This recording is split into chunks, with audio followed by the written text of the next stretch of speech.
धन है ये पराए घर से आई है। लेकिन मेरी एक समझ में नहीं आता बेटी का अपना घर कौन सा होता है। महाराज भैया एक दिन 2 दिन के लिए ससुराल जाते हैं, उन्हें बहुत कर्रा दिन कट जाता है। लड़की एक ऐसी चीज बनाई है विधाता ने, जीवन भर पराए घर में रह के व्यतीत कर देती है। दूसरे की जिंदगी पर जीती है बेटियां।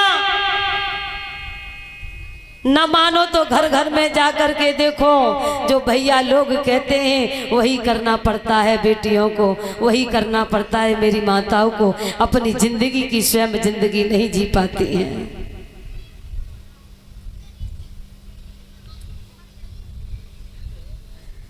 महाराज जिस समय बेटी की विदा होती है, बेटी की विदाई में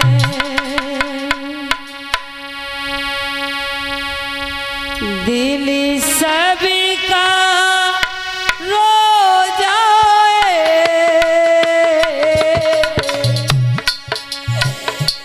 लाड़ों की विदाई में दिल सबका रो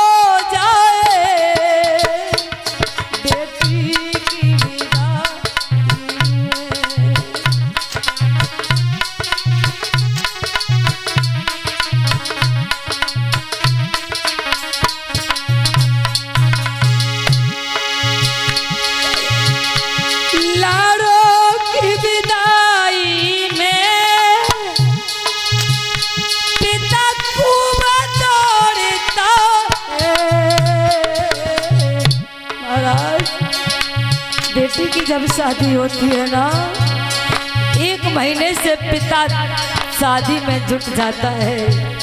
बेटी की खातिर पिता को खेत गृह में क्यों ना रखना पड़े महाराज।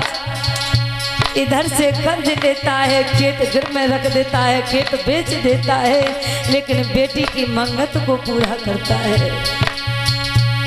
फिर भी बेटे वाले कह देते भला हमें दिया ही क्या है।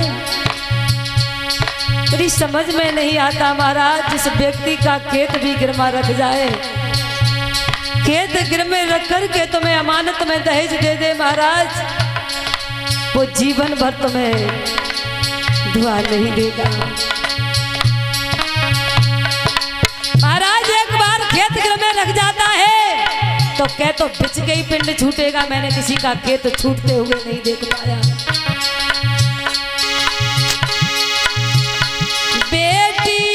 खुदाई में पिता खूब दौड़ता है,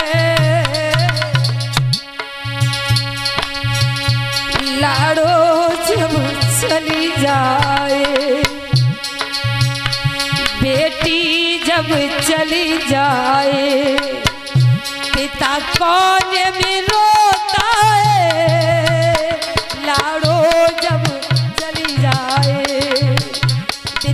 कौन में रोता है, लाड़ो जब चली जाए।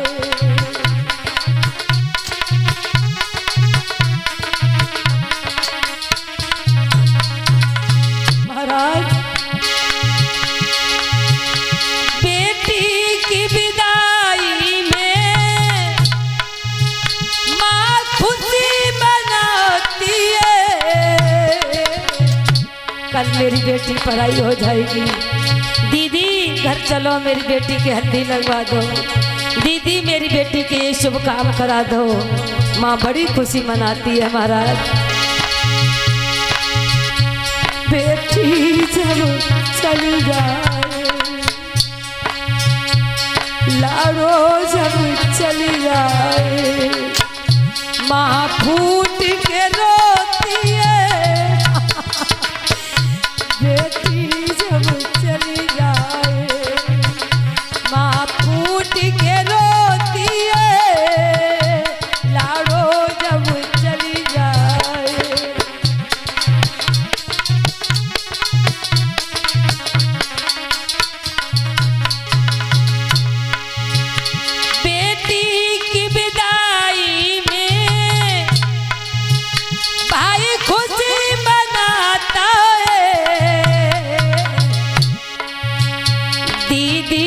जब चली जाए,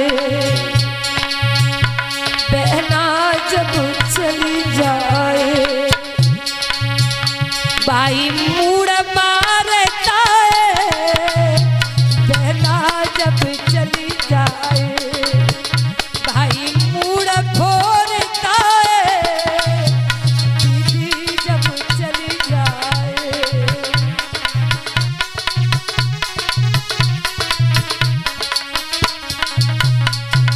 महाराज कंस ने अपनी बहन देवकी को रथ में बिठा लिया।